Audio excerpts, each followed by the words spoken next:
Dah selesai? Dah on dah pun. Oh.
Bismillahirrahmanirrahim.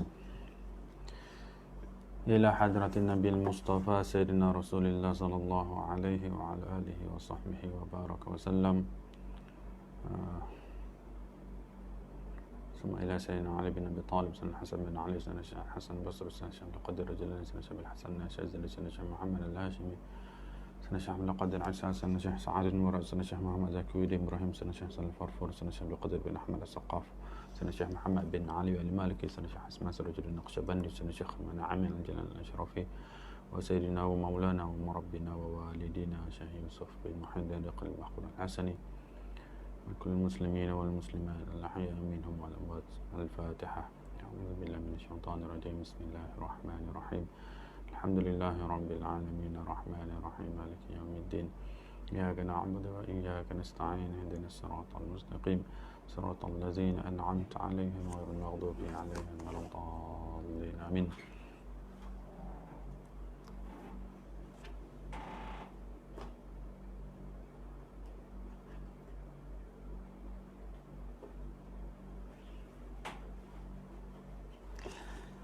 Bismillahirrahmanirrahim. Alhamdulillah wassalatu wassalamu ala Rasulillah wa ala alihi wa sahbihi wa man wala. Allahumma salli ala sayyidina Muhammad salatan yatajaddadu biha sururuhu wa yatada'afu biha huburuhu wa yashruqu biha ala qulubina nuruhu wa ala alihi wa sahbihi wa barik wa sallim. Rabbi shrah li sadri wa yassir li amri wa ahlul 'uqdatan min lisani yafqahu qawli wa saddid lisani wahdi qalbi bihaqqi sayyidina Rasulillah sallallahu alaihi wa ala alihi wa sahbihi wa baraka wa sallam. Amma ba'd. Assalamualaikum warahmatullahi wabarakatuh. Pada tuan-tuan puan-puan yang sudi meluangkan masa untuk bersama-sama dengan kelas dengan apa, bacaan kitab, perkongsian kitab, bacaan kitab kita pada pagi ni. Masih lagi kita menggunakan kitab 40 hadis cinta pada kecintaan Allah Subhanahu Wa Taala terhadap hamba-Nya, wasilah dan tanda-tandanya. Kita dah masuk pada hadis yang ke-35. Dan saya bercadang untuk hari ini untuk dikhatamkanlah, insya-Allah. Bismillahirrahmanirrahim. Qala al-musannif wa bi sanadina muttasilin lil imam ila syekhna al-murabbi Syekh Yusuf bin Bakhr al-Hasani hafizahullah taala wa atallahu umrahu fi ad-darain amin. Wa bila qala an Qatadah bin Nu'man qala Rasulullah sallallahu alaihi wa ala alihi wa sahbihi wa baraka wa sallam Iza ahabballahu 'abdan hamahu ad-dunya kama yahmi ahadukum maridahu al-ma'a. Daripada Sayyidina Qatadah Ibnu Nu'man, beliau berkata Rasulullah sallallahu alaihi wa ala alihi wa sahbihi wa baraka wasallam telah bersabda, sekiranya Allah Taala mencintai seseorang hamba, iza ahabballahu 'abdan, kalau Allah Taala mencintai hamba, maksudnya Nabi nak beritahu Allah Taala ni, Allah Ta'ala sifat kasih, sifat kasih. Seorang hamba tu boleh berpeluang dicintai oleh Allah. Dia akan melindunginya, ni Allah akan melindunginya daripada dunia.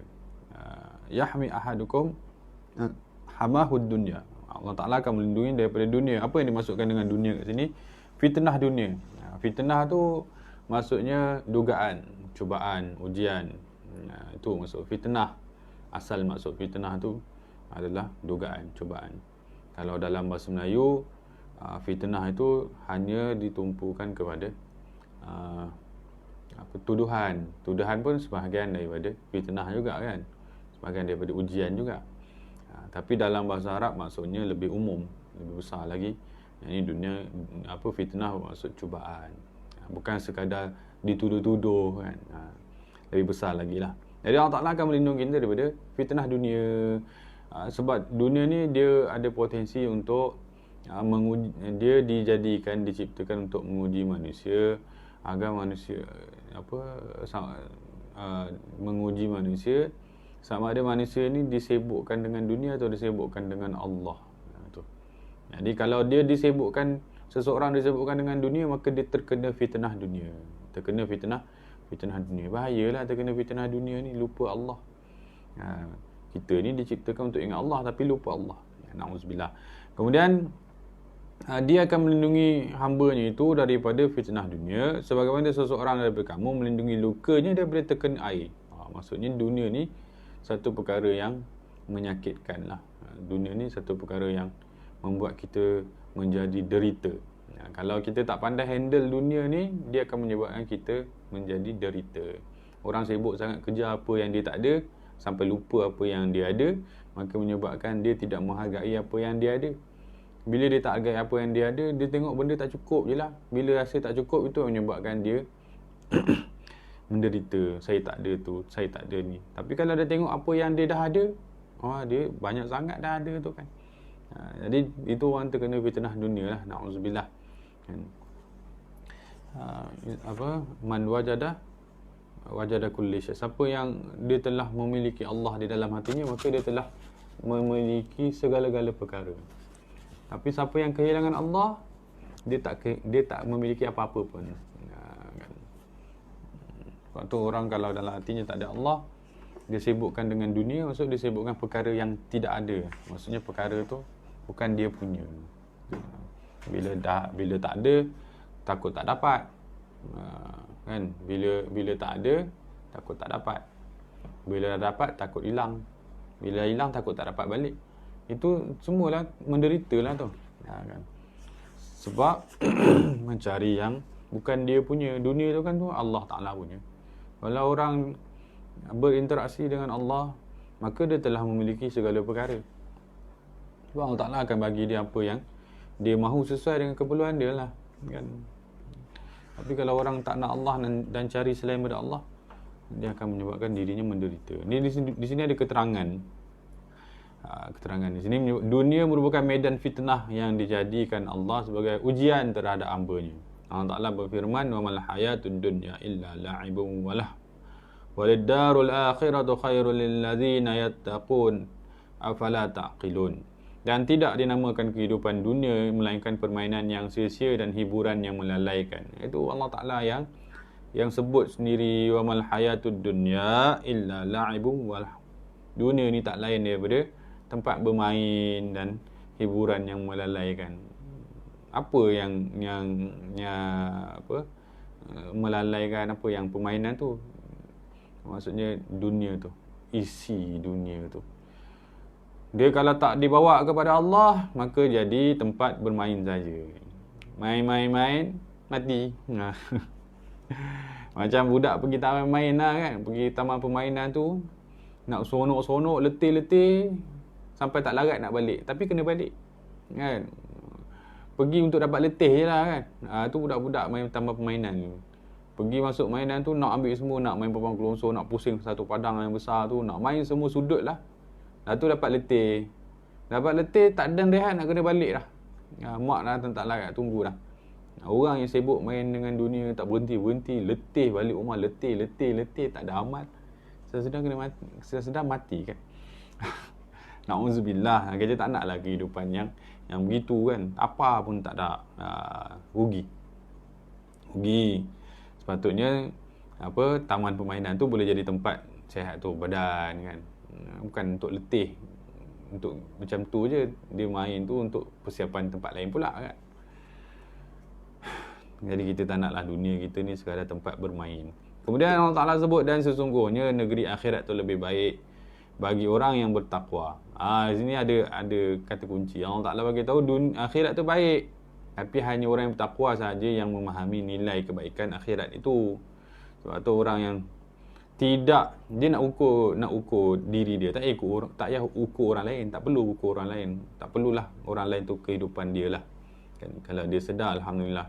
Kalau dia lupa, kita ingatkan. Kalau dia tak nak, kita ingatkan lagi kan. Tapi kita tak perlu campur lah dia punya tu. Kita ingatkan saja sebagai ibadah kan. Habis kita lah menilai diri kita kan. Sibuk kita ni sibuk dengan apa? Nilai ketakwaan yang kita rasa ada dalam diri kita tu, kita tengok perhatian kita di mana. Kalau kita mengaku kita ni orang yang bertakwa tapi sibuk lagi dengan selain daripada akhirat, buat dunia kerana dunia, tak ada nilai akhirat dalam usaha dunia, maka itu perkara yang perlu kita muhasabah. Oleh itu, tidakkah kamu mahu berfikir? Afala ta'qilun. Jadi Allah Ta'ala suruh fikir kan? Fikir dulu kan. Fikir betul-betul. Kerana berfikir ni asas bergerak. Kita nak buat sesuatu tu perlu fikir dulu. Kalau kita dah buat sesuatu, maksudnya kita dah fikir dulu lah. Sepatutnya begitu. Pada asalnya dunia dijadikan oleh Allah agar dapat manusia beramal di dalamnya, mencari bekalan untuk kembali ke akhirat. Allah Ta'ala berfirman di dalam Quran, "Allazi khalaqal mauta wal hayata liyabluwakum ayyukum ahsanu amala wa huwal azizul ghafur." Ini surah Al-Mulk kan ni. Dialah Allah yang telah mentakdirkan, menciptakan adanya mati dan hidup kamu. Maksudnya kita ni diciptakan oleh Allah. Apa tujuannya? Untuk menguji dan menzahirkan keadaan kamu. Maksudnya Allah Ta'ala cipta kita ni bukan untuk kita main-main buat apa yang kita nak, tapi sebagai ujian daripada Allah. Sibuk, dah beli kereta, nak beli kereta lagi. Dah beli rumah, nak beli rumah lagi. Beli untuk apa tu? Bukan masalah beli boleh je kan. Tapi beli tak ada tujuan tu yang masalah. Saja nak tengok banyak rumah, banyak harta. Tu kanak-kanak kecil lah kan. Dah beli mainan, nak beli mainan lagi. Dah beli mainan. Cuma mainan orang dewasa ni benda yang nampak macam penting lah. Sebenarnya dia pun tak tahu kenapa dia beli. Tu payahlah. Silap lah. Kita ni kena jadi kaya. Maksudnya kena. Kita kena jadi kaya. Kerana antara laluan yang dijanjikan, mudah untuk masuk ke syurga adalah dengan sedekah. Jadi orang yang lagi banyak sedekah, lagi banyaklah potensi dia masuk ke syurga, betul. Lagi banyak sedekah, lagi banyaklah laluan kunci-kunci syurga yang dia dapat pegang tu, kan. Jadi dengan kekayaan boleh jadi asbab seseorang masuk ke syurga. Jadi kena kerjalah sampai jadi kaya. Kalau dia mampu buat 1 juta, dia tak boleh duduk rehat. Buatlah. Tapi kekayaannya bukan untuk dia bermewah-mewah dengan apa yang dia ada. Itu tak betul. Takut sangat miskin. Takut miskin ni, dia ingat dia susun kehidupan dia jadi miskin tu. Tak, miskin tu ujian daripada Tuhan. Ujian. Jangan takut miskin. Yang kita takut adalah tak dapat bantuan daripada Allah. Kalau tak ada harta tapi bahagia, okey lah, kan. Zaman sahabat dulu, cuba cari yang kaya tu berapa orang. Ramai yang miskin daripada yang kaya. Tapi miskin mereka bukan kerana mereka tak ada peluang kaya. Ada peluang kaya, kan. Tapi mereka memilih. Tak kisah. Cari bila perlu, apa yang mereka perlu. Kerja kuat-kuat, sebab itu ibadah. Orang nak masuk syurga mesti kena bekerja. Maksudnya kalau tak ada sisi amal, solat, zikir apa semua tu, pilihlah bekerja untuk membantu manusia, kan. Jangan kerja sebab duit, kan. Boleh kerja sebab duit, tapi pastikan duit yang kita dapat tu untuk bantu manusia pula, kan. Suami kerja penat-penat tapi untuk dia sendiri, bukan untuk keluarga. Ini suami ni pelik lah. Duit banyak tapi beli barang mainan. Beli apa yang dia nak boleh, anak-anak minta tak boleh. Ini suami ni pening sikit ni, kena didik sikit. Janganlah macam tu. Tuhan bagi kita nikmat untuk kita dekatkan diri kita kepada dia. Apa pun jenis nikmat, umur ke, harta ke. Jadi jangan salah guna. Sebab dia sebut sini, diciptakan untuk diuji. Nak uji apa? Siapa di antara kamu yang lebih baik amalnya, bukan banyak hartanya. Banyak harta tu sepatutnya jadi lagi banyak amal, kan. Orang lagi banyak harta lagi seronok beramal, sepatutnya begitulah, kan. Ni waktu harta sikit pun malas, waktu harta banyak pun malas, kan. Moga Allah Ta'ala jaga kita, bimbing kita mengenangkan diri sendiri lah ni, kan. Bukan mengenangkan orang lain. Astaghfirullahalazim. Allah, dan ia maha kuasa membalas amal kamu. Wahwal azizul ghafur. Wahwal aziz, dia yang maha agung, kan. Jangan buat pasal dengan Allah. Aziz ni nama Allah yang maha agung. Maksudnya Allah Ta'ala boleh buat apa-apa saja kat kita, kan. Kita lalai ni, Allah Ta'ala boleh jatuhkan kita sekejap saja, kan. Jadi dia tu aziz. Jangan pandang lekeh pada Tuhan kita. Kita lalai, Allah Ta'ala tak buat apa-apa pun, okey kot, tu janganlah ada sangkaan gitu. Tak betul. Allah Ta'ala kalau tak buat apa-apa pada kita ketika ini, setelah kita lalai dalam tempoh masa yang panjang tu, sebab kasih sayang dia, bagi peluang lagi. Sebab di sini sebut wahwal azizul ghafur. Dia maha agung, dia boleh buat apa-apa saja kat kita, tapi dia maha pengampun. Di sini di sebalik aziz dan ghafur ni ada terselit nama Ar-Rahim, dia maha pengasih. Kalau bukan sebab kasihnya, kita dah hancur dah. Faham? Jadi jangan buat sesuatu yang merugikan. Kehidupan kita adalah kehidupan akhirat.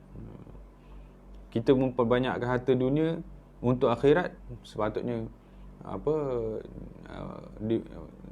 berganda-ganda lah harta kita, kan. Nak cari dunia, cari betul-betul lah. Tapi biar kerana akhirat. Biar kerana akhirat. Jangan takut nak kaya. Kayalah, kan. Carilah. Nak beli rumah besar pun carilah. Beli kereta banyak pun. Tapi kena tahu niat buat tu untuk apa. Ibadat. Kalau benda tu jadi perkara yang melalaikan kita, bahayalah, kan. Sebab tu setengah ulama dulu, setengah kisah orang soleh dulu, tinggalkan harta dia yang banyak. Anak sultan, kan, anak raja, anak penguasa, tinggal semua. Sebab benda tu melalaikan dia.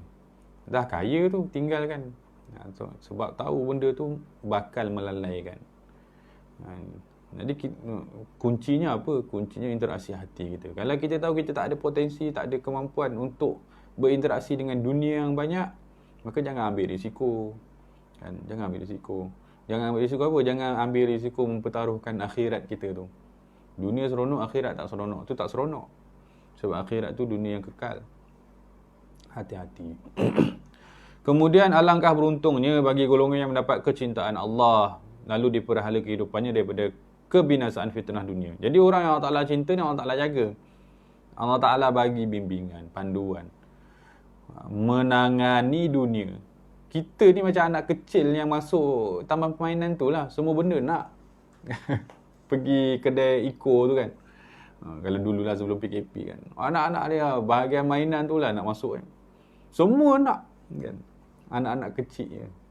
Kalau tak ada parent dia yang jaga dia, habislah tu kan. Habis masa tengok tu tengok ni, oh nak tu dah dapat ni nak menangis. Dah dapat menangis sebab nak lagi. Macam anak-anak kecil. Anak kecil. Kalau tak ada parent dia yang bagi logik, kamu tak boleh main yang ni sebab yang ni dah ada. Kalau tak ada parent yang bagi tahu tu, dia pun jadi tamak tu tak berhenti-berhenti. Kan? Na'udzubillah. Ya, kita dah nak jadi anak kecil yang masuk ke dunia tak ada jagaan. Benda nak. Sebab dunia ni bukan kekal kan. Ya. Kalau kita bahas tentang dunia tempat kita nak tinggalkan. Kita sibuk dengan orang tu, sibuk dengan orang ni. Hari ni kutuk orang tu, esok orang kutuk orang ni. Sibuk dengan semua orang sampai lupa dengan diri sendiri. Tiba-tiba mati. Na'udzubillah. Hei. Jangan dibuat. Jadi kita perlukan Allah untuk bimbing kita buat apa yang betul. Pilih apa yang betul.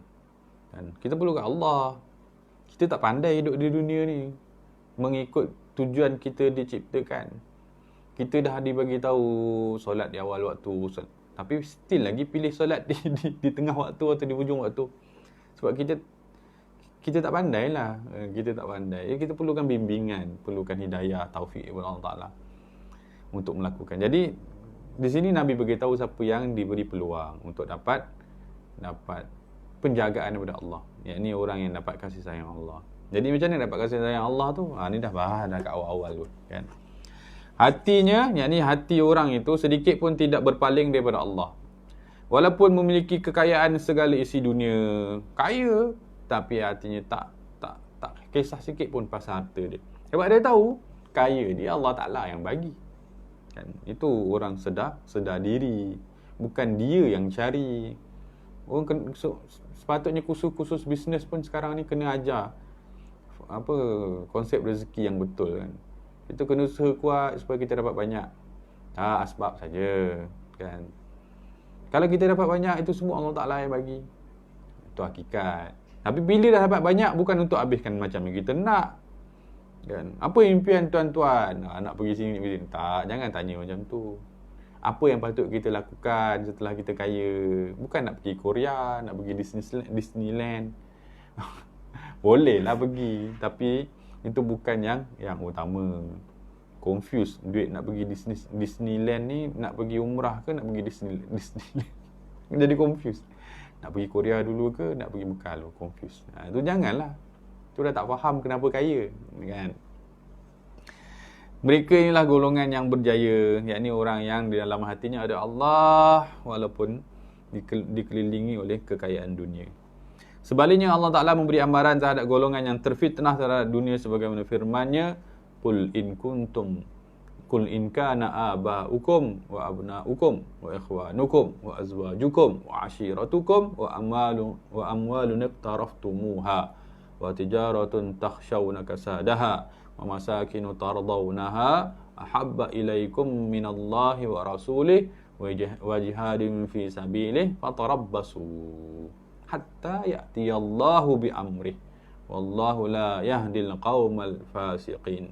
Katakanlah wahai Nabi Muhammad sallallahu alaihi wasallam, jika bapa kamu atau anak kamu atau saudara kamu atau isteri kamu atau suami kamu atau kaum keluarga kamu atau harta benda yang kamu usahakan dan perniagaan yang kamu bimbang akan merosot keuntungannya dan rumah tempat tinggal yang kamu sukai, jika semua itu menjadi perkara yang kamu cintai lebih daripada Allah dan Rasulnya dan berjihad untuk agamanya, maka tunggulah sehingga Allah Ta'ala mendatangkan keputusannya, yakni azab seksanya.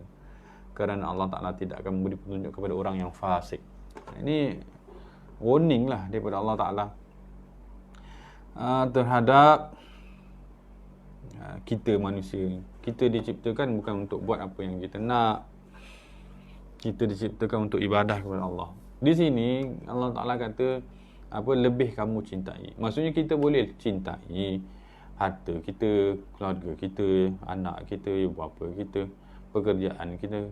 Kita boleh cintai, tapi pastikan cinta kita kepada perkara-perkara itu lebih rendah daripada cinta kita kepada Allah.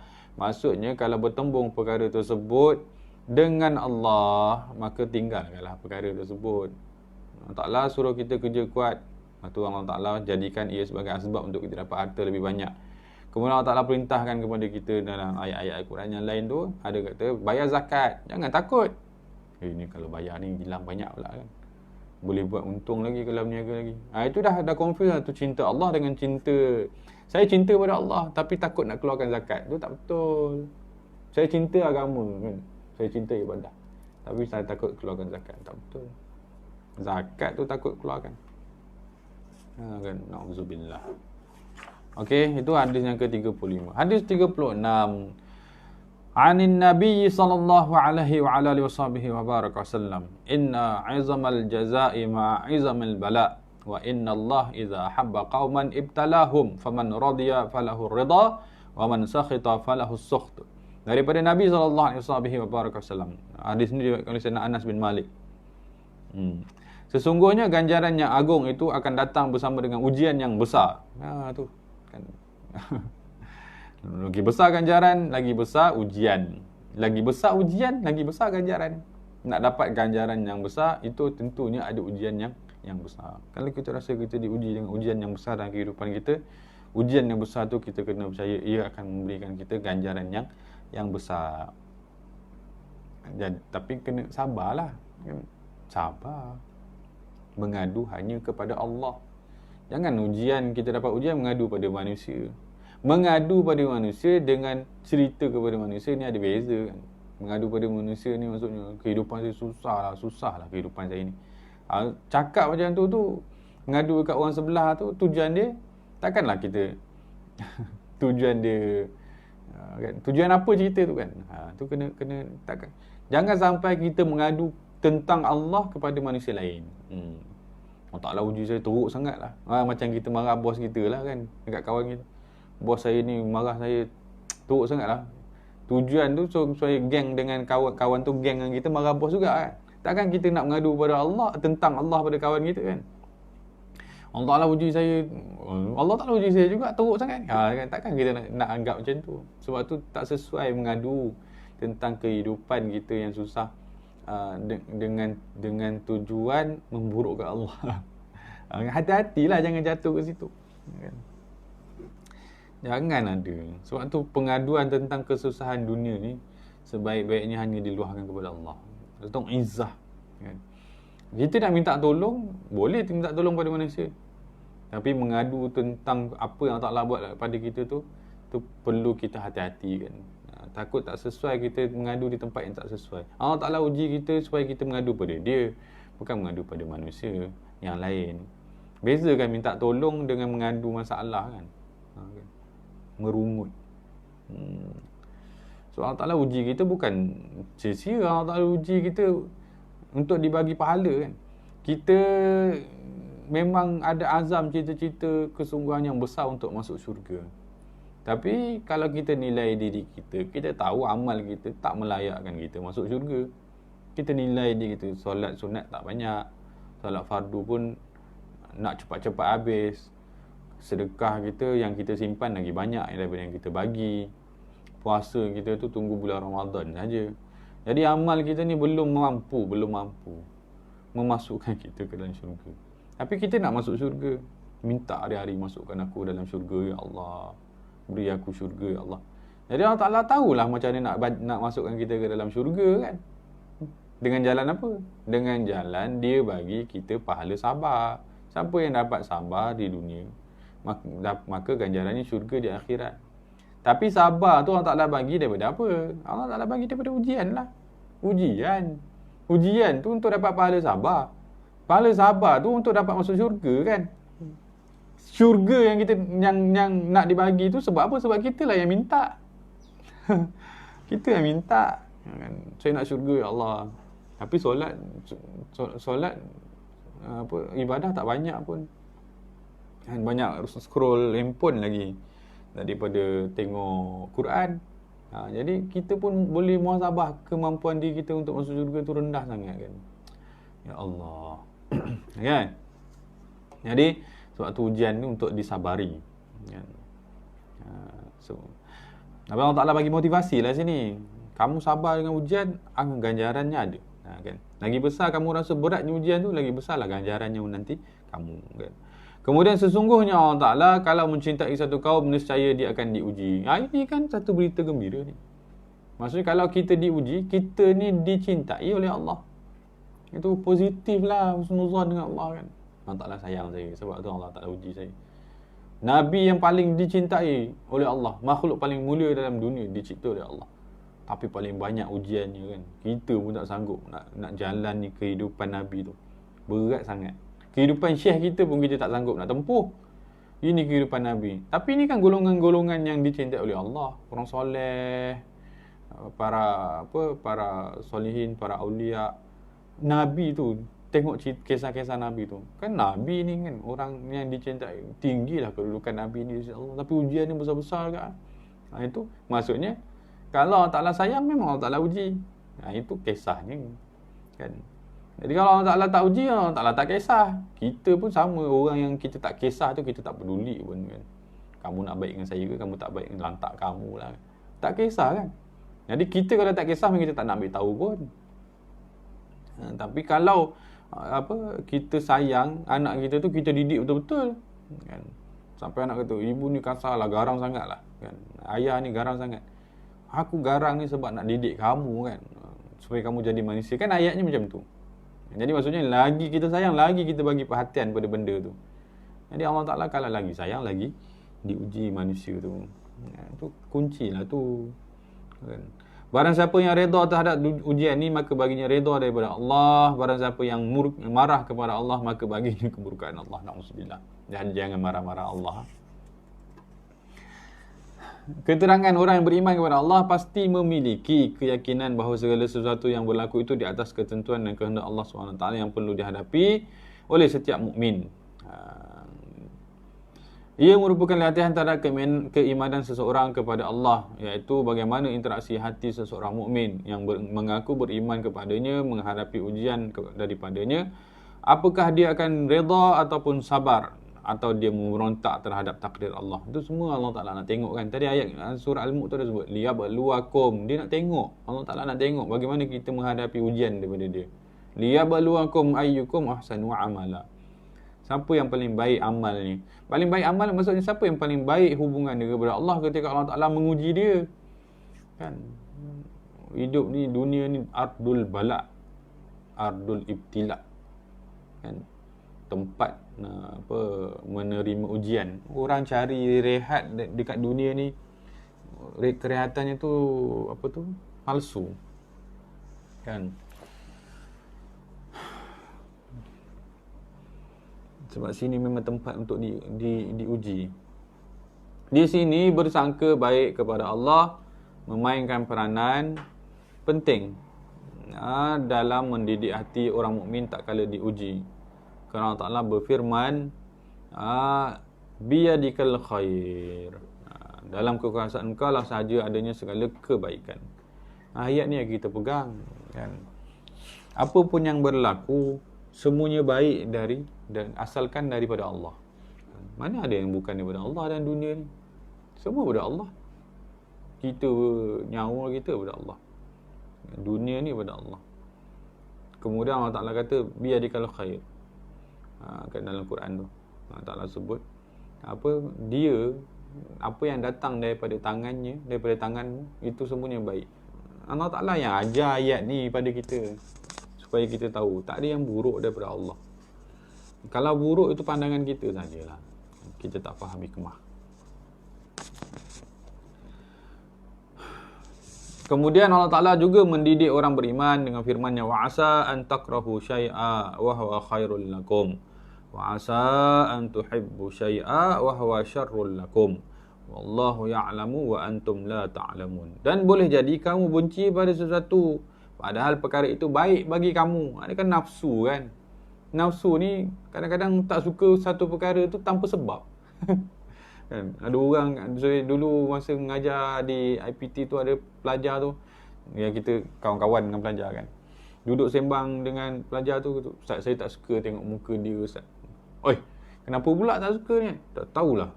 Tengok muka tu, kamu kenal dia? Tak kenal. Pernah jumpa kau tak? Hari ni lah jumpa. Habis saya rasa muka dia ni gelap ni. Tak suka, mesti maksiat banyak. Sukati-sukati je kan. Janganlah. Boleh jadi apa yang kamu benci itu tu baik bagi kamu kan. Nafsu ni dia suka, memang macam tu karakter dia tu. Dia rasa dia syok sendiri. Nafsu ni, orang yang dikuasai nafsu ni, antara karakter yang terselah pada dirinya, merasa dirinya mulia. Dia je lah yang best, orang lain tak best. Jangan. Jadi kita nak detect ni untuk diri kita lah, bukan untuk orang lain. Untuk diri kita. Kalau kita rasa kita ni syok sendiri ni, itu kena hati-hati lah. Kalau nafsu tu membesar dalam diri, maksudnya nafsu tu dah biasa dilayan, bila kita rasa tak suka pada seseorang tanpa sebab, kemudian kita betul lah tak suka lah kan. Kita pun sokong perasaan tersebut kan. Hati-hati, dia akan membesar, perkara tu akan membesar. Nafsu tu, keinginan dia akan besar, keburukan dia akan besar. Sehingga apa? Sehingga di sini boleh jadi kamu benci sesuatu padahal ia baik bagi kamu. Kita benci perkara yang baik bagi kita. Nah, itu hati-hati. Itu nafsu tu kalau dah terlalu besar, perkara yang baik bagi kita pun kita tak suka. Kan? Hati-hati. Kan? Yang baik bagi kita tu Allah Ta'ala lah yang tahu. Apa yang Allah Ta'ala tahu? Apa yang Allah Ta'ala bagi kat kita sekarang lah. Itulah baik bagi kita. Syekh kita sebut, apa yang kita terima ketika ini, itu yang terbaik bagi kita. Nampak buruk, tapi jangan benci. Sebab boleh jadi itu laluan kepada kebaikan. Seorang penuntut ilmu tu, dia mana suka momen dia menuntut ilmu kan? Tengok budak-budak sekolah tu kan, tak sabar-sabar nak habis belajar kan. Kalau budak you tu tak sabar-sabar nak kerja kan. Tak suka waktu tu. Sedangkan waktu tu yang penting, belajar pandai-pandai kan. Ini tanya fardu ain pun tak reti. Apa tu fardu ain? Tak pandai. Fardu ain tak tahu apa benda fardu ain. Fardu ain ni fardu kifayah. Pelik. Janganlah macam tu. Itu punca tak suka waktu belajar tu lah. Tak, waktu baru ni ada tanya kan, nak interview pelajar. Interview pekerja kan. Tanya fardu ain. Confuse fardu ain. Kenapa tak hafal tu fardu ain tu apa tu? Maksudnya waktu belajar dulu mesti ada masalah. Tak sampai tak nak ingat cabang fardu ain tu. Jadi jangan, momen kita belajar tu memang momen kita tak suka, letih kat situ, kena buat homework pula, cikgu pula dapat yang garang pula kan. Tapi untuk kebaikan masa depan tu ada. Jangan tak suka. Situasinya mungkin nampak kurang baik, tapi jangan tak suka. Sama lah kalau ketika ini kita diuji dengan perkara yang kita tak suka, nampak macam tak best lah perkara sekarang ni kan. Tak best lah. Tapi itu baik untuk kita. Berapa ramai orang yang dapat pahala sabar ketika COVID ni. Sabarlah. Dia tahu sebab bukan siapa-siapa yang uji dia pun. Allah. Nak macam mana? Rezeki sangkut, nak kerja pun tak boleh. Tengok ada orang tu sakit, orang ni sakit. Apa nak buat? Takkan kita nak kata ini semua salah Allah. Kan? Tapi orang yang tak sabar, salahkan orang lain lah. Ini salah orang tu, salah orang tu. Memanglah ada kan, dia sudah asbab kan. Dia sudah asbab. Tapi jangan benci. Kadang-kadang benda tu baik kan. Rupanya orang Allah Ta'ala nak bagi pahala sabar banyak dalam hati dia kan. Kan? Akhirat tu dapat syurga. Daripada mana ni? Daripada sabar waktu COVID dulu. Mana dah tahu kan. Boleh je. Kan? Dan boleh jadi kamu suka kepada sesuatu padahal ia buruk bagi kamu. Ini realiti kehidupan kan. Dulu nak yang ini, nak ni juga kan. Ada kawan kita tu nak menikah kan. Sampai cerita gitu ni, aku kalau tak dapat dia ni pening lah kalau aku jua hati aku dah tak ada kat orang lain, kat dia je kan. Habis hati lah cerita kan. Lepas kahwin ngadu lah, susah lah. Lain rupanya karakter dia tu yang daripada yang aku bayang tu. Sebelum kahwin tengok okey je kan. Lepas kahwin pelik pula lah tengok. Pula kan. Tapi nak buat macam ni dah kahwin. Kan, terimalah. Tapi dulu sungguh-sungguh lah. Kalau aku pilih yang itu. Tu biasalah manusia. Jadi jangan berungut lah. Jangan berungut. Ketika ni hayati apa yang Allah Ta'ala bagi, buat apa yang patut kita buat menurut apa yang Allah Ta'ala nak. Begitulah. Jangan kamu boleh jadi kamu suka kepada sesuatu pada ia buruk bagi kamu. Kena muhasabah selalu. Dan ingatlah Allah Ta'ala jugalah yang mengetahui semuanya itu, sedangkan kamu tidak mengetahui. Ini Allah Ta'ala beritahu rahsia. Yang Allah Ta'ala beritahu lah. Kan? Apa yang kamu suka yang boleh jadi buruk tu, Allah Ta'ala yang tahu. Jadi sebenarnya apa ni ayat dia? Istikharah, minta pada Allah. Ya Allah, bimbing saya kepada perkara yang kamu suka dan perkara itu baik untuk saya. Dan bimbing saya kepada jauhkan saya daripada perkara yang kau tidak suka dan ia tidak baik bagi saya. Kan doa istikharah tu maksudnya begitu kan. Kalau ia baik, ya Allah berikan. Kalau ia tak baik, maka jauhkan dan gantikan. Kan itu rahsia di sebaliknya adalah minta kepada Allah. Jangan rasa kita bijak mengatur kehidupan macam kita dah lama hidup. Tak, kita baru lagi. Kalau lama pun baru 60 tahun, 70 tahun kan? Fir'aun yang hidup lama umur Fir'aun tu kan. Itu pun salah buat pilihan. Dah lama dah hidup tu, still lagi salah buat pilihan. Kita yang 70, apatah lagi 30 kan, baru habis sekolah. Jangan. Minta istikharah tu tak boleh tinggal. Nak buat apa-apa pun istikharah kan? Semua minta kepada Allah, bimbingan kepada Allah, supaya setiap tindakan kita bukan tindakan yang merugikan kita pada hari esok. Kan? Kalau lah hari tu buat macam ni, orang istikharah ni jarang keluar kalau daripada mulut dia. Sebab dia tahu itu semua hasil bantuan daripada Allah. Ini nak kahwin je buat istikharah, nak minta kerja je buat istikharah. Janganlah. Dunia ni bukan tentang kahwin dan kerja saja kan. Nak keluar rumah pun patut buat istikharah. Tambah-tambah musim Covid ni kan. Buat istikharah. Nak ikut jalan ni ke nak ikut jalan ni? Kan? Boleh tak? Di dalam sebuah hadis, baginda Nabi SAW merasakan takjub terhadap orang yang beriman sehingga bersabda, ajaban di amri mu'min, inna amrahu kullahu khair wa laysa zaka li ahadin illa lil mu'min in asabathu sarra syakara fa kana khairan lahu wa in asabathu dharra sabara fa kana khairan lahu. Amat menakjubkan urusan seorang mukmin kerana setiap urusannya adalah baik. Orang mukmin ni semua baik kan. Semua urusannya adalah baik. Apa yang berlaku dalam kehidupannya semuanya baik. Dan tidak akan berlaku kepada seorang mukmin, tidak akan berlaku kepada seseorang pun kecuali kepada seorang mukmin yang sempurna keimanannya. Perkara ni yang anggap semua kehidupannya tu baik, urusan kehidupannya baik, orang mukmin je. Kalau orang mukmin ni sempurnalah keimanannya. Nabi kata kat sini apa? Jika dia mendapat satu perkara yang menggembirakan, dia bersyukur. Maksudnya perkara yang dapat nikmat, baiklah tu. Lalu dia bersyukur. Bila bersyukur tu baru sempurna kebaikan tersebut. Allah Ta'ala bagi nikmat bukan untuk jadi lebih lalai. Allah Ta'ala bagi kita nikmat untuk kita syukur, untuk lebih dekat kepada Allah. Kan? Ini makin banyak harta makin lalai. Itu tak patut. Sebab tu kita kena doa, ya Allah, kayakan saya. Dan jadikan kekayaan saya tu semakin mendekatkan diri saya kepada Engkau. Jauhkan saya daripada kekayaan yang menjadikan saya semakin lalai. Kita bukan nak makin banyak makin lupa kan. Kita memperbanyakkan harta anak kita, contoh kan. Anak kita beli keperluan dia, beli tu beli ni, bukan sampai dia lupa diri kan. Oh, ini semua saya punya, saya dapat sebab saya layak. Oh, kena apa tu, kena jentik sikit kepala dia tu kan. Kau dapat ni, abah bagi supaya kamu belajar, bukan seronok. Habisnya nanti pensel jadi tiang-tiang, buku jadi bumbung buat mainan.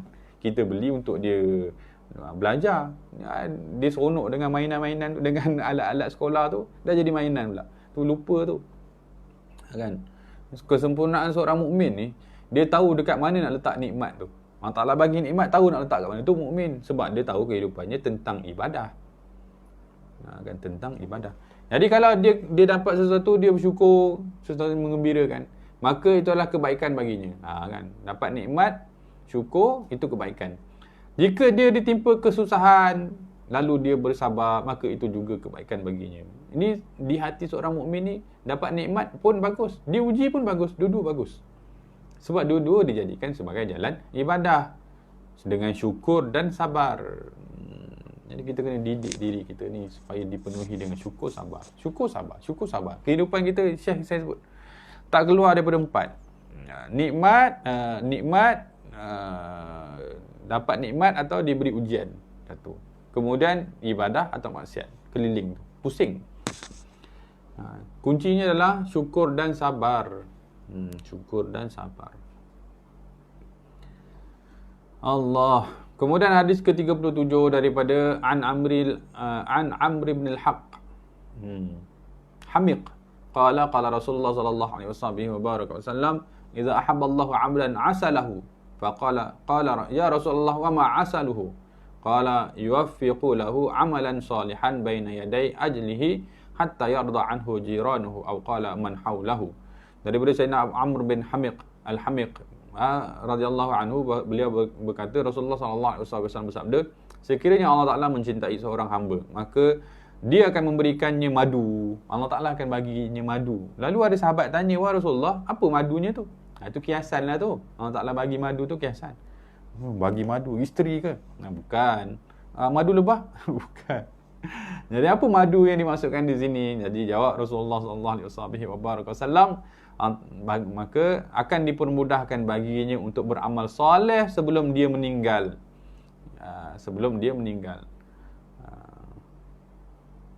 Sehingga jirannya itu turut redha kepadanya.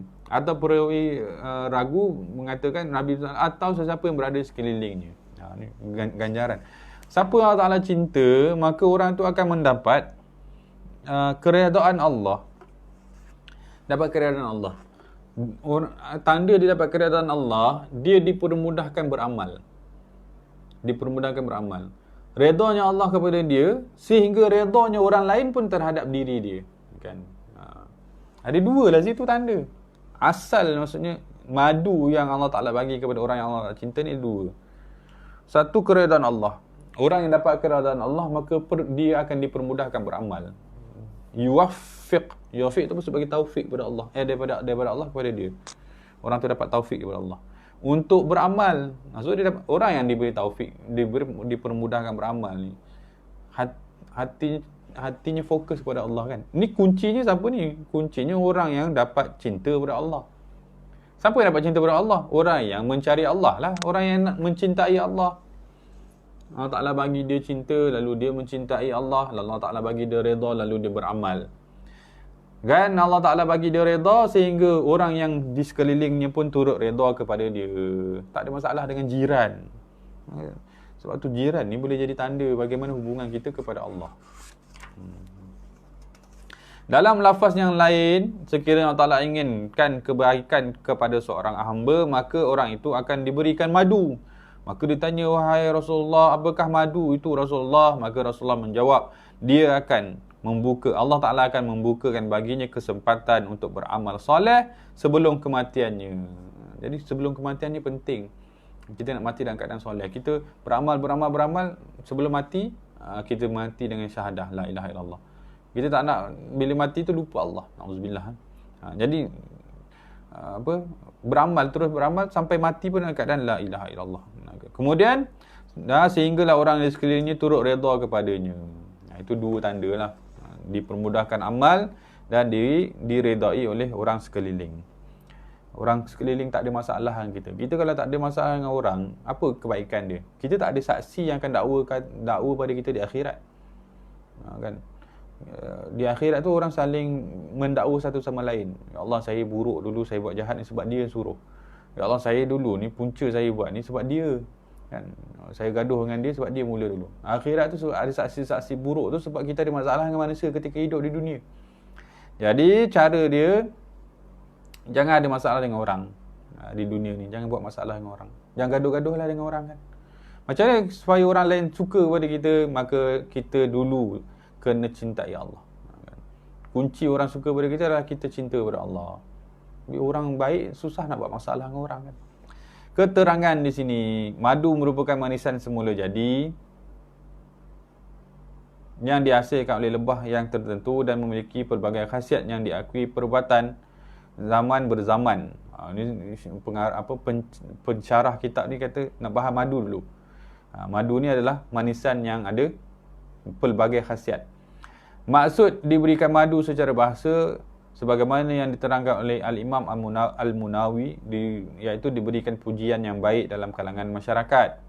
Ketahuilah amal soleh merupakan kurniaan yang paling bernilai daripada Allah kepada seorang hamba sebelum seseorang itu meninggalkan dunia yang sementara. Seseorang yang dikurniakan dengan amal soleh ibarat dikurniakan madu yang manis lagi bernilai. Dapat amal soleh itu maksud dapat madu lah, dapat perkara yang bermanfaat.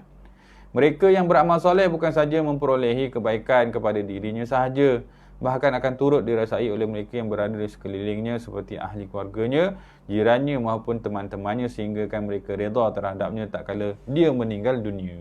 Jadi bila dia meninggal tu semua orang sedih sebab dia orang baik. Kita nak meninggal dalam keadaan macam tu lah. Orang rasa kehilangan bila kita meninggal. Bukan orang seronok bila kita meninggal. Na'udzubillah. Na'udzubillah. Hadis yang ke-38. Daripada Sayyidina Abu Hurairah radhiyallahu anhu, beliau berkata Rasulullah sallallahu alaihi wasallam bersabda, sesungguhnya Allah Taala berfirman dalam hadis qudsi, barang siapa yang memusuhi kekasihku, maka sesungguhnya aku akan mengisytiharkan perang terhadapnya. Kekasih Allah ni para aulia, orang-orang para wali Allah.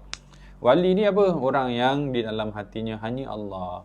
Ini orang mukmin yang sempurna tadi tu, jiwanya sempurna. Dia nak Allah Taala apa pun berlaku semua Allah dalam jiwa dia. Dia buat bermuamalah pada manusia sebagaimana manusia lain, tapi dalam hatinya hanya Allah.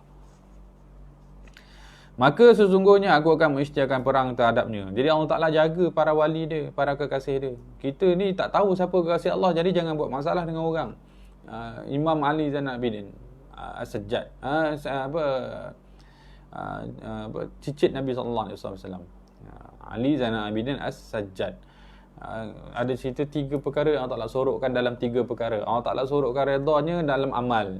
Jadi kita buat semua amal supaya kita dapat redha Allah. Kita tak tahu mana amal yang kita buat Allah Ta'ala redha pada kita. Jadi kita buat semua. Yang kedua, Allah Ta'ala sorok murkanya dalam salah satu daripada maksiat. Kita tinggal semua maksiat supaya kita tak terkena kemurkaan Allah. Allah Ta'ala sorok kemurkaannya, kemarahannya dalam salah satu daripada maksiat. Jangan buat maksiat. Tak apa buat ni nanti boleh taubat. Ada maksiat yang kita buat Allah Taala tak terima taubat. Jangan. Dan yang ketiga, Allah Taala menyorokkan para wali kekasihnya di kalangan manusia. Jadi siapa yang memusuhi wali Allah, maksudnya siapa memusuhi manusia. Kita tak tahu dia wali Allah ke tak. Jadi jangan buat hal. Kan tiba-tiba yang kita musuhi tu rupanya orang yang setiap malam merintih kepada Allah. Ya Allah, dekat dengan Allah. Tengok muka biasa-biasa saja kan. Kehidupan macam petani biasa. Kan? Rupanya wali Allah, maksud orang dekat kepada Allah. Hati-hati. Allah Ta'ala sorok semua ni. Dan orang yang mencintai Allah memang karakternya begitu. Kan? Biasa saja gaya dia tu kan.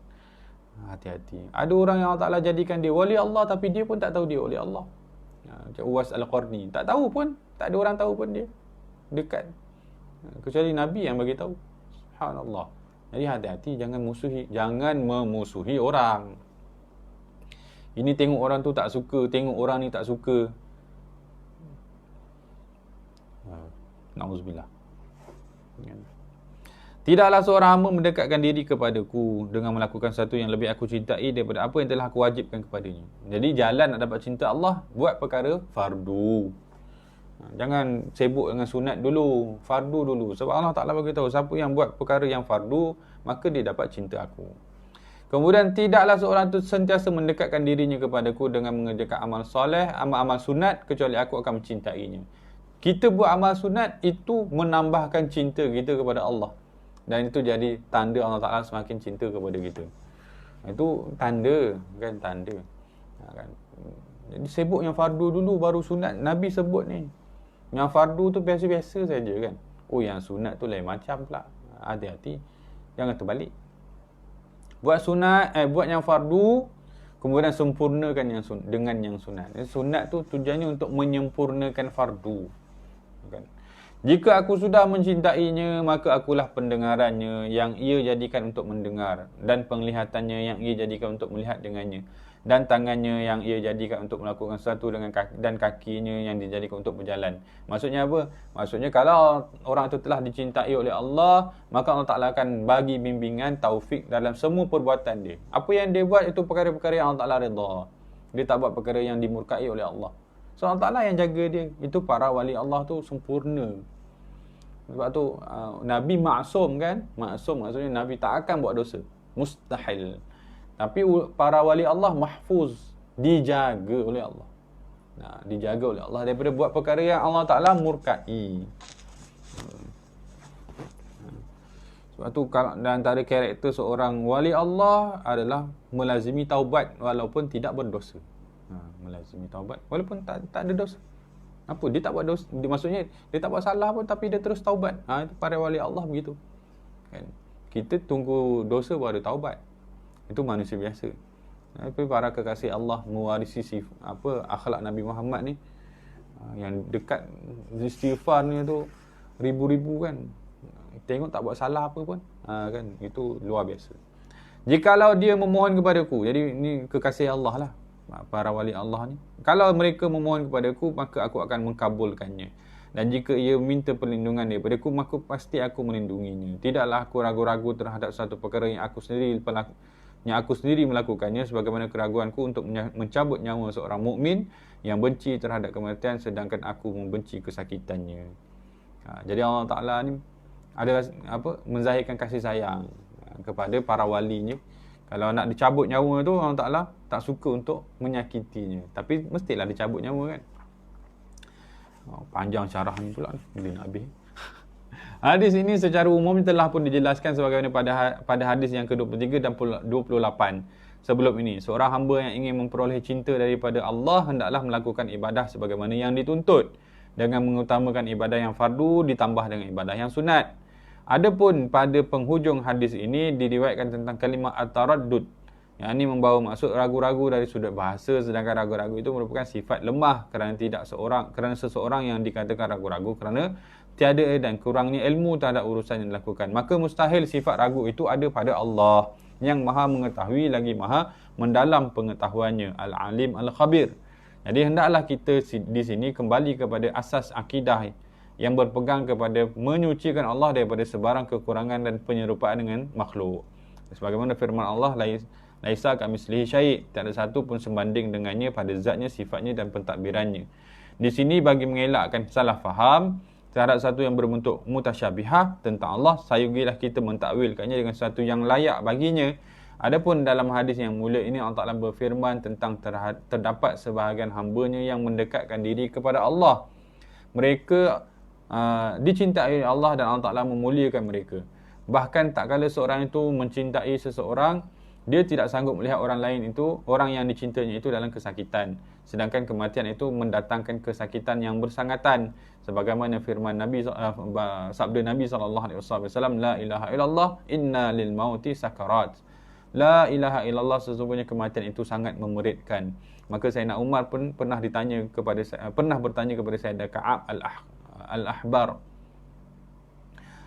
tentang gambaran sakitnya sakaratul maut. Lalu Sayyidina Ka'ab berkata, ia ibarat seperti sebatang ranting yang memiliki banyak duri, lalu masuk ke dalam rongga mulut seseorang yang menyebabkan melekat setiap urat pada setiap duri. Allah. Sakaratul maut tu, ni sahabat nak tarik tu sakit Dia bagi kiasan. Ada daun ranting berduri masuk ke dalam mulut tu, tarik-tarik. Allahu akbar. Sakit tu, sakarat tu.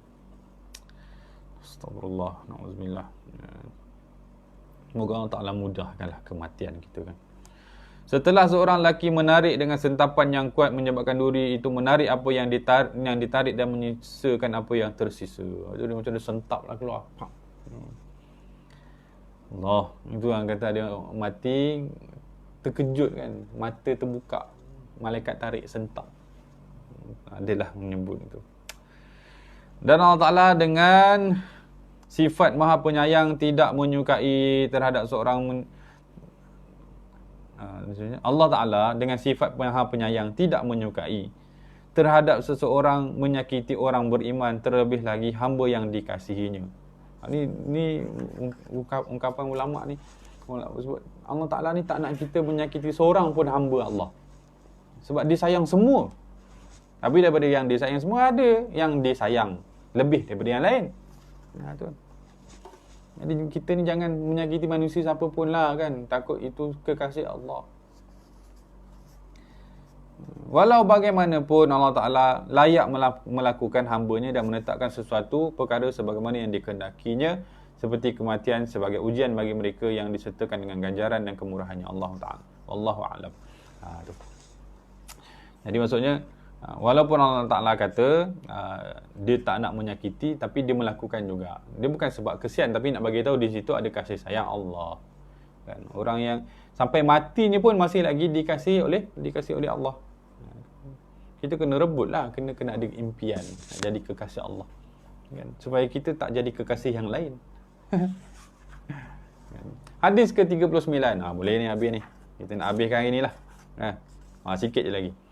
Daripada Sayyidina Abu Hurairah radhiyallahu anhu, beliau berkata, Rasulullah SAW bersabda, sesungguhnya sekiranya Allah mencintai seorang hamba. Ini berita gembira ni. Berita gembira. Maka Allah Ta'ala akan memanggil Jibril AS. Lalu Allah Ta'ala berfirman, sesungguhnya aku mencintai si fulan. Aku mencintai orang itu. Maka hendaklah kamu, wahai Jibril, mencintainya. Allah Ta'ala suruh malaikat Jibril cinta orang yang Allah Ta'ala cinta. Allah Ta'ala kata, aku suka orang tu, maka kamu kena cinta dia. Jibril pula. Maka Jibril pun mencintainya sebab perintah daripada Allah. Kemudian Jibril menyeru penduduk langit. Maksudnya para malaikat yang lain. Lalu menyebutkan, sesungguhnya Allah Ta'ala mencintai si fulan, maka hendaklah kamu semua mencintainya. Ini Jibril pula perintahkan penduduk langit. Maksudnya memerintahkan malaikat yang lain. Allah Ta'ala cinta kepada orang itu. Orang itu manusia lah tu kan. Orang itu. Maka kamu kamu mesti mencintainya. Maka penduduk langit pun mencintainya. Dicintai. Itu yang Uwais Al-Qarni tu kan. Orang dunia tak tahu pun. Tapi Nabi kata dicintai penduduk langit. Siapa yang cintai dia? Malaikat. Kenapa malaikat cinta kepada dia? Sebab Jibril cinta kepada dia. Kenapa Jibril cinta kepada dia? Sebab Jibril diperintahkan oleh Allah. Ya Allah, jadikan kami ini daripada orang yang dicintai oleh Engkau, ya Allah. Setelah itu ditetapkan penerimaan bagi orang itu di atas muka bumi, lalu menyebabkan penduduk bumi mencintainya. Kan? Penduduk bumi ni ada binatang, ada manusia, ada tumbuhan, semua mencintainya. Maksudnya apa? Majoriti makhluk mencintai orang itu. Kan? Kalau kata semua mencintainya, nanti kita kata Nabi pun Abu Jahal tak suka. Maksudnya majoriti makhluk mencintai orang yang dicintai oleh Allah. Maksudnya orang senang dengan dia tu. Orang senang dengan dia. Subhanallah. Itu orang yang dapat cinta Allah. Sekiranya Allah Ta'ala murka terhadap si fulan, Allah na'udzubillah, lalu Allah Ta'ala akan memanggil malaikat Jibril seraya berfirman, sesungguhnya aku murka terhadap orang itu, maka hendaklah kamu murka terhadapnya. Ini perintah daripada Allah na'udzubillah. Lalu Jibril pun murka terhadapnya. Kemudian Jibril menyeru penduduk langit, sesungguhnya Allah Ta'ala murka terhadap si fulan, maka hendaklah kamu semua murka terhadapnya. Lalu penduduk langit pun murka terhadap orang itu. Marah. Dicabut rahmat kan. Dicabut rasa cinta daripada makhluk ni. Setelah itu diletakkan kemurkaan baginya di atas muka bumi, maka penduduk bumi pun murka terhadapnya. Na'udzubillah. Keterangan hadis ini seperti yang disebut dalam hadis yang ke-28. Adapun antara kaedah mendapatkan cinta Allah adalah menambahkan ilmu pengetahuan. Ini pensyarah hadis ni bagi panduan lah. Kita nak dapat cinta Allah, yang pertama tambah ilmu. Kena mengaji, jangan tak mengaji. Jangan tak suka majlis ilmu. Kemudian mencintai Allah dan Rasulnya dengan sepenuh hati. Menunaikan kefarduan dengan sempurna. Melaksanakan amal sunat dengan istiqamah. Terutamanya bangunlah berqiyamul lail pada 1/3 malam. Memperbanyakkan taubat kepada Allah. Istighfar, solat sunat taubat, minta maaf. Kemudian menghidupkan sunnah baginda Nabi SAW. Hidup kita ni dikelilingi sunnah Nabi. Daripada satu sunnah kepada satu sunnah. Satu sunnah kepada satu sunnah. Dan memperbanyakkan selawat ke atas baginda. Kemudian memperbanyakkan zikrullah. Bertahlil, bertakbir, bertasbih, bertahmid, beristighfar dan selainnya. Kemudian berkawan, berdampingan dengan golongan soleh. Kita kena kawan dengan orang soleh. Kita kena perhati siapa kawan kita ni. Jangan kita kawan yang paling rapat dengan kita tu yang paling pening-pening kan. Kena hati-hati. Yang paling rapat kita ni yang paling soleh. Kita kawan dengan semua orang. Tapi yang paling rapat dengan kita adalah orang soleh. Kemudian memperindahkan akhlak. Kemudian menggembirakan hati orang yang beriman dengan membantu mereka. Jadi kita kena bantu orang beriman, gembirakan hati mereka kerana pada hati mereka ada diisi dengan Allah. Jadi bila dalam hati mereka ada Allah, kemudian diselit dengan kita, maka kita dalam hati orang yang mengingati Allah. Itu luar biasa ganjaran kebaikan dia. Hadis yang ke-40. Hadis 40, Alhamdulillah. Hadis 40 ni. 5 minit. Daripada Sayyidina Abu Hurairah radhiyallahu anhu, beliau berkata, wa Rasulullah sallallahu alaihi wasallam bersabda, dua kalimatani khafifatani 'ala lisan, dua kalimah yang ringan pada lisan, saqilatani fil mizan, tapi berat pada timbangan mizan di akhirat. Habibatani ila Rahman, dan sangat dicintai oleh Ar-Rahman, Allah Subhanahu wa taala. Allah Taala suka dua kalimah ni. Apa kalimah? Subhanallah wa bihamdi, subhanallahil azim. Maha suci Allah dengan segala pujian terhadapnya, dan maha suci Allah yang maha agung. Keterangan hadis ni walaupun ringkas, tapi mengandungi faedah yang sangat besar. Ia berkaitan galakan untuk memperbanyakkan berzikir kepada Allah Subhanahu wa taala melalui ucapan tasbih, sehingga walaupun ucapannya ringkas tapi ganjaran kebaikan bagi pengamalnya adalah besar, iaitu memperoleh timbangan yang berat di hari akhirat, dan juga dicintai, mendapat kecintaan daripada Allah Subhanahu wa taala. Jadi ini bila Nabi sebut ni, maksudnya apa? Kita sebut perkataan yang Allah Taala suka, kita akan disukai oleh Allah. Ni antara jalannya lah. Sebutlah perkataan yang Allah Ta'ala suka, jadi kita akan disukai oleh Allah. Antara perkataan yang Allah Ta'ala suka adalah subhanallah wa bihamdi, subhanallahil azim. Maksud ucapan kita ni kena sibuk dengan Allah. Jangan sibuk dengan cerita tentang orang lain. Buruk orang tu nak cerita buruk orang. Letih lah zaman sekarang ni. Banyak baca Facebook tu cerita buruk ni, cerita buruk tu kan. Keluarlah daripada kepompong tu. Kita jadikan keburukan orang tu terhenti pada kita. Jangan kita jadi buah kita pula sambung pula, na'udzubillah. Wallahu alam. Habis ni 40 hadis cinta. InsyaAllah nanti kalau panjang umur kita cari kitab lain pula lah untuk baca. Moga Allah Ta'ala memberkati ilmu yang kita dengar sepanjang berapa tempoh ni, saya pun tak tahu. Dan Allah Ta'ala jadikan ilmu kita ni ilmu yang diberkati di sisinya, dan jadi asbab untuk bertambah kasih sayang kita kepada Allah dan dapat rahmat daripada Allah Subhanahu Wa Taala. Jadi buku ni dah habis baca lagi lah. Baca lagi sendiri-sendiri untuk dapat manfaat, boleh amal. Ilmu untuk amal bukan untuk dengar kan. Dengar untuk amal lah, insya-Allah. Wallahu alam. Terima kasih tuan-tuan puan-puan sudah diluangkan masa. Panjang umur, jumpa lagi insya-Allah. Maaf salah silap. Lebih kuranglah saya kan, bahasa saya ni kadang-kadang terlanjur kata semua, saya pun tak perasan. Jadi minta maaf, panjang umur, jumpa lagi. Assalamualaikum warahmatullahi wabarakatuh.